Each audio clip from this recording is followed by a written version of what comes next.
है जो कि दादी जी को हम यहाँ पे चाय लेके आए हैं पीने के लिए। और चाय दादी जी हमारे पी ले बानी। चलिए दिखाओ दादी जी को, दिखाओ तो नहीं है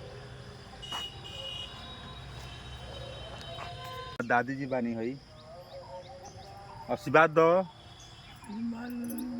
देखिए हमारे दादी जी रोग आशीर्वाद देतनी खूबे बन रहा लो, अब आबाद रहो, जहाँ जे रही एकदम सुख संपन्न से रही।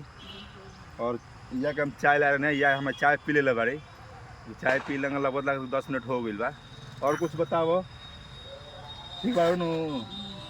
ये जीवन से खुश बारू नु? हाँ, या ये जीवन से खुश बाड़ी।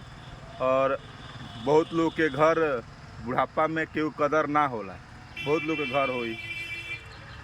तो जौन कि यह बाड़ी सौभाग्य बा कि हमारा घर में बूढ़ पुरानिया बाड़ी, दादी जी बाड़ी। तो इनका सेवा अच्छा से करीला, हम सेवा होला नु। देखी इनका पाली से मारला कम से कम लगा था कि 20 साल ले हो गई पाली से मारला। 20 साल जगह पाली से मरले हो का वो जीवित रही। जौन की सेवा पानी बात तब इनका जीवित बाड़ी, आपके सामने बाड़ी। देखी बा सुकून मिलेला जब दादी हम सुगुरावे ले देखिए तो बा सुकून मिलेला। देखी जाला कि क्यों भगवान क्यों हमके सुगुरावत तरन।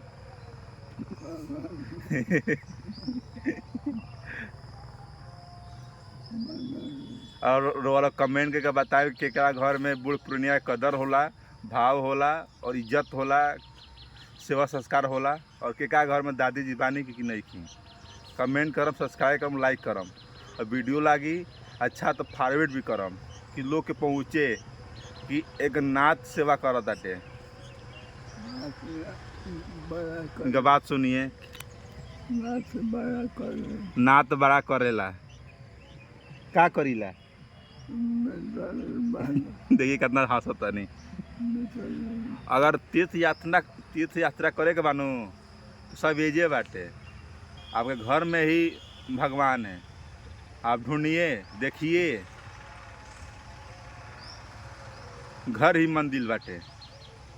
लेकिन रउआ लोग तो यात्रा का बहाना तो टूर बा घूमे के।